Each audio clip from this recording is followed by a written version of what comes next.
ቅመሞችን ብር በልታ አልጠግብ ብላ ደግሞ አሁን የአብርሽን ብርም ጨርሳ መታለይ ማለት ነው ጋይዝ። እንደገና ነበር የሚለው ስለምን የሚል ዘፍናለታለች ለአብርሽ ማለት ነው። እንግዲህ እኔ የምለው ማለት ነው ይሄ ብር አልበቀሽም እንደ የአብርሽን ብር በላሽ የመዳም ቅመሞች ውሽምነት ያምረኛል። የሰው ባል ቀማለሁ የሩታን ቀብራራው ባል ቀምቼ ለራሴ ያደርጋለሁ ስትል ማለት ነው።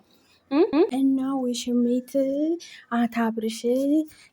ታብርሽ ሌላ ፍቅር አይዘኝም በሚል ታወቀ ማለት ነው። እንግዲህ የሰው ባል ግዴታ በቃ መንቀጥ አለብኝ።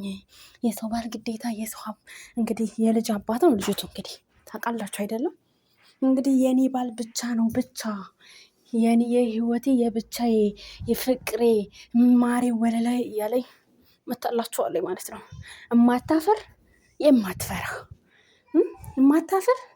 በቃ የሆነ ዝንጀሮ እማታምር ዝንጀሮ ናት እኮ ቁራሌው ደግሞ አመረብኝ ብላ የሰው ባል ትዘፍንለታለኝ።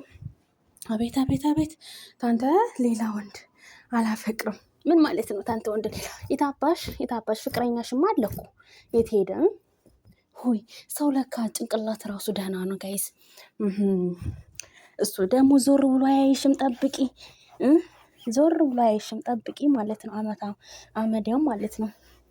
እና ውዶቼ ፍቅሮቼ ማለት ነው ዛሬ እየዘፈነችለት ስለመጣኝ ጦጣ ሆናለች።